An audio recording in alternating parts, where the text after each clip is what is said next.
SIR हम भी इस देश के नागरिक हैं, हमें दिक्कत नहीं है। हमारे 2003 में जो प्रक्रिया है, 2003 में हमारे पिताजी ने वोट दिया, हमने अपना फॉर्म भरा, हमने भी अपना जो हमसे मांगे गए पेपर हमने देने का काम किया। इसमें समस्या किस बात की है? वो वोट कर्मचारी बने बैठे थे, उनको हटाने का काम हमारी सरकार ने शुरू किया, योगी जी की सरकार ने शुरू करने का काम किया। देश हित में कोई काम होता है तो ये जो अखिलेश यादव हो चाहे ममता दीदी हो, इनके पेट में दर्द होने लगता है। क्या नाम है आपका? अमित त्रिपाठी।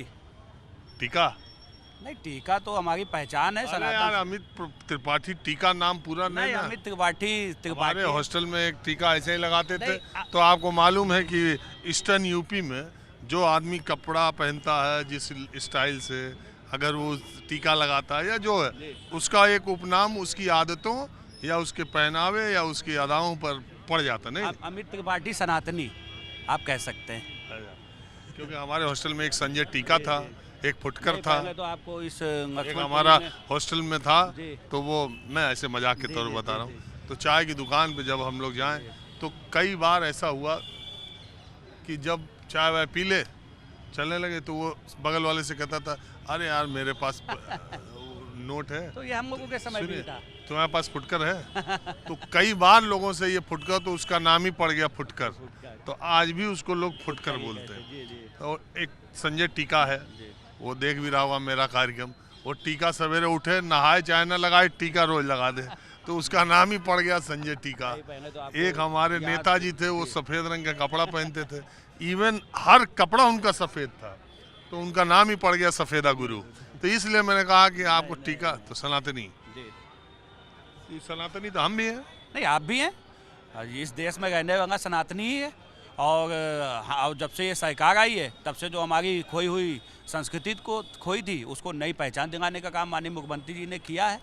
और देखिए, हमारे जिन्होंने अभी एक आपके बगल में बैठे थे जो करीबन 70-75 साल के थे, जिन्होंने कई सरकारों को देखा, उन्होंने अभी कई बयान दिए। उन्होंने कहा मंदिर, एक घर, 4 घर छोड़ के एक मंदिर हुआ करता था, वो भगवान और वो मूर्तियाँ कहाँ गई? तो ये वो बताएं ना, उन्होंने तो पूरा शासन देखा है, हर सरकार का शासन देखा है। वो बताएं ना कि हमारे राम जी टेंट में क्यों बैठे थे। आज उनको सही जगह पर आने का काम कोर्ट के माध्यम से जरूर हुआ है, लेकिन हमारी सरकार ने, हमारे मुख्यमंत्री जी ने ही इसको लड़ा था। और इस फैसले को लड़ के भारतीय जनता पार्टी के कई कार्यसेवक, कई नेता शहीद हुए। तो यार कोर्ट का मुकदमा था, कोर्ट में गया था, कोर्ट ने फैसला किया, इस देश के हिंदू मुसलमान सब ने उसका स्वागत किया। ऐसा थोड़ी नहीं है। और वहाँ पर मंदिर बना, गए सब लोग, ठीक है। लेकिन देखिए, जाने न जाने से मतलब मंदिर किसी को जबरदस्ती आप नहीं भेज सकते। मैं बहुत सारे मंदिरों में जाता रहता हूँ, बहुत सारे मंदिरों में गेट से लौट आता हूँ, बहुत जगह पर।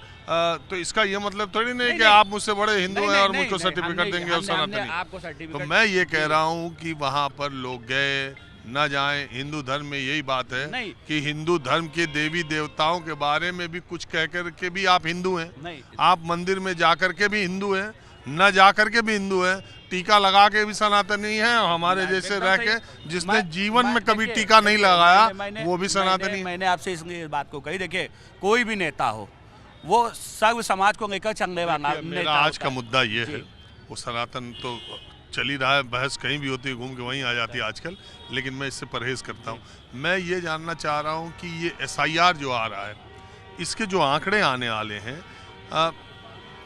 SIR बिहार में हुआ, बंगाल में, 2 स्टेट में, जो हमारे बगल के स्टेट है बिहार, और उसके बाद 2 स्टेट में जो हुआ, बिहार में एकदम शांतिपूर्ण तरीके से हुआ, नाम भी कट गए, कहीं हो हल्ला नहीं हुआ, किसी पॉलिटिकल पार्टी ने उसको SIR की प्रक्रिया को उतना नहीं, वोट चोरी से जोड़ करके कहते हैं वो, लेकिन आम जनता के दिमाग में कहीं कोई बात नहीं आई। लेकिन जब पश्चिम बंगाल में हुआ तो वहाँ जब नोटिस दिया गया और केंद्र बनाए गए कि आप जवाब दीजिए, तो वहाँ बड़ी बड़ी लाइनें लगी। कुछ लोगों की खबरें आई कि उन्होंने आत्महत्या कर दी, कोई ट्रेन के नीचे कूद गया, उसके पास कागज नहीं था, उसके तमाम चीज़ें आई। मैं जानना चाह रहा हूँ कि लोगों में बेचैनी, वो बेकरारी बंगाल की तरह यहाँ पर देखने को पॉलिटिकल पार्टीज़ में भी कि ये बिल्कुल सामान्य सी प्रक्रिया के तौर पे देखा जाएगा। मेरा इंटरेस्ट बहुत इसमें SIR के नतीजों पर यूपी में है, क्योंकि देश में सबसे ज़्यादा प्रतिशत के हिसाब से यही वोट कटेंगे। देखिए, जहाँ तक की बात है, आपने कहा कि चिंता की बात है, हम सब मानते हैं कि जो आम जनता है उत्तर प्रदेश की, उसको कोई चिंता नहीं है। लेकिन हाँ, जो पार्टियां हैं जो इस उत्तर प्रदेश में 2027 का सपना संजो गई हैं, उनके पेट में दर्द होना लाजमी सी बात है। क्योंकि जिन लोगों ने उत्तर प्रदेश के अंदर अवैध वोटरों को काबिज करने का काम किया, मैं बता दूं 2012 की मैं बात आपको बता रहा हूं, ये जानकीपुरम एक एरिया, उसके रेलवे क्रॉसिंग के बगल में अवैध वोटर, अवैध गोड़ियाँ मुसलमान बसे थे। आज आप वहाँ जाइए, एक भी अवैध वोटर नहीं, पूरी पटरी की पटरी साफ है। ये वोटर कहाँ गए, किसने बनवाए थे? उस समय पार्षद हुआ करते थे समाजवादी पार्टी के, उन लोगों ने बनवाए थे, वहाँ काबिज करने का काम किया था। और केंद्र में कांग्रेस की सरकार थी और प्रदेश में अखिलेश यादव की सरकार थी। देखिए SIR, हम भी इस देश के नागरिक हैं, हमें दिक्कत नहीं है। हमारे 2003 में जो प्रक्रिया है, 2003 में हमारे पिताजी ने वोट दिया, हमने अपना फॉर्म भरा, हमने भी अपना जो हमसे मांगे गए पेपर हमने देने का काम किया। इसमें समस्या किस बात की है? लेकिन हाँ, मैं एक चीज़ और कहना, तो SIR जरूरी क्यों है? आप SIR को समझिए, हमारे देश के जो संसाधन हैं, जो देश हित में है, जैसे लोगों को रोजगार से आगे, बगल में नगर निगम है, नगर निगम में जो हमारे कर्मचारी हैं, जो दलित है, जो शोषित है, जो वंचित है, जिनको अधिकार, जो देश की लोकतांत्रिक जो सुविधाएं हैं जो हमारे देश के लोगों को मिलनी चाहिए, वो अवैध घुसपैठिए लेकर अभी तक महंगाई चाट रहे थे, वो अवैध वो कर्मचारी बने बैठे थे, उनको हटाने का काम हमारी सरकार ने शुरू किया, योगी जी की सरकार ने शुरू करने का काम किया। तो हमारे देश के अंदर जो हमारी सुविधाएं हैं वो हमारे गरीब शोषित वंचितों के लिए है, ना कि अवैध वोटरों के लिए, अवैध लोगों के लिए। कितने साल से मोदी योगी की सरकार है? देखिए, मोदी जी की सरकार को 11 साल हो गए और योगी जी की 9 साल हुए। और रही बात, तो जिन वोटरों के बदौलत विपक्ष को आप कह रहे थे वो वोट बनवाए थे और उन वोटरों से सरकार उनकी बन जाती थी और संसाधन पर कब्जा करते थे, तो उन्हीं वोटरों के द्वारा चुनी गई ये दोनों जगह डबल इंजन की सरकार है, ये ना माना जाए? देखिए, उन लोगों ने वोट नहीं दिया। अगर वो जीते, अगर अखिलेश जीते, कांग्रेस जीती, तो घुसपैठियों के वोट से जीते, तो योगी जी और मोदी जी की जीत को घुसपैठियों या उन्हीं वोटरों के वोट की जीत ना माना जाए? देखिए, मोदी जी ने ऐसा किया ना, चुनाव आयोग ने किया ना, और मोदी जी की सरकार है, तो इनके पे अगर मोदी जी को घुसपैठियों ने वोट दिया तो मोदी जी कभी भी, और चुनाव आयोग कभी भी इस चीज को आगे ना करता।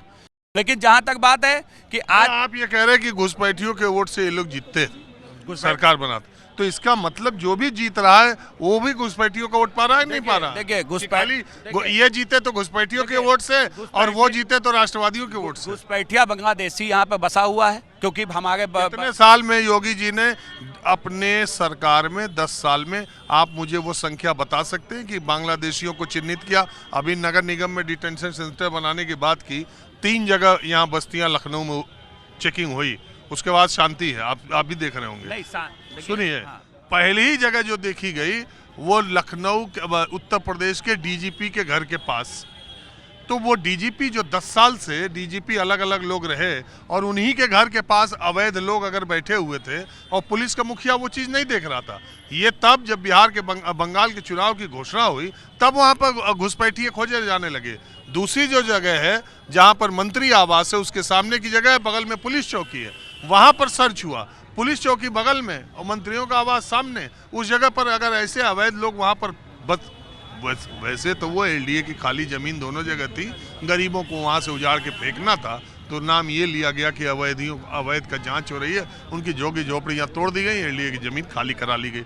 बहरहाल तथ्य यही है जो मैं आपको बता रहा हूँ, और डिटेंशन सेंटर खुलेंगे। हमें भी इंतजार है कि हम भी जाने कि कितने बांग्लादेशी और घुसपैठिए उत्तर प्रदेश में हैं। वो संख्या योगी सरकार साल भर बाद, 6 महीने बाद, चुनाव के पहले कभी भी जारी करे और पता चले कि वो घुसपैठिए कहाँ थे और क्या कर रहे थे। बहरहाल मेरा ये कहना है कि योगी जी ने भी तो कह दिया था जब पंचायत चुनाव और स्थानीय निकाय की मतदाता सूची आई और इस वाली मतदाता सूची में कुछ 4 करोड़ वोटों का अंतर, कुछ तो योगी जी का भी तो एक बयान आ गया था।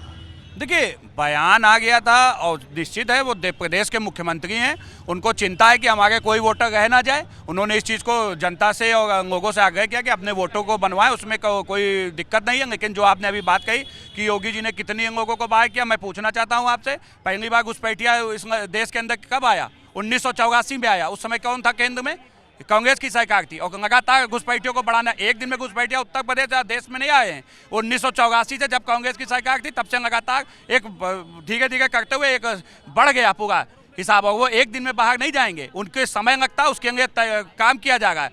लेकिन सबसे बड़ी चीज़ है, आज देश हित में कोई काम होता है तो ये जो अखिलेश यादव हों, चाहे ममता दीदी हो, इनके पेट में दर्द होने लगता है, क्योंकि इनको पता है कि आज जब घुसपैठिया देश के बाहर जाएगा तो इनकी जो सिंहासन है वो डोंगने लगेगा, इसलिए इनके पेट ये में तो दर्द। कह रहे हैं सिंहासन पे जो बैठे हैं वो घुसपैठियों के वोट से बैठे हैं। देखिए, कोई हम तो कहते हैं ना कि आप आइए, हमको तो कोई डर नहीं। भारतीय जनता पार्टी तो SIR के लिए समर्थन कर रही है, वो तो नहीं कह रही है वो कि तो आप पश्चिम बंगाल में चुनाव आयोग नहीं गई थी कि SIR की प्रक्रिया सही तरीके से देखिए, स्टेट में नहीं हो रही। देखिए, चुनाव की प्रक्रिया पे चुनाव की जो वोटर आईडी SIR की प्रक्रिया पे सवाल उठाए जा सकते हैं, उसमें ऊपर नीचे बात हो सकती है, लेकिन पूरा SIR गलत है ऐसा भारतीय जनता पार्टी ने नहीं कहा है। ये चीज समझनी पड़ेगी, और ये देश हित में फैसला है, हमारे जो दलित शोषित वंचित है उनके अधिकारों के लिए फैसला हो गया। अच्छा फैसला, इसका स्वागत करना चाहिए।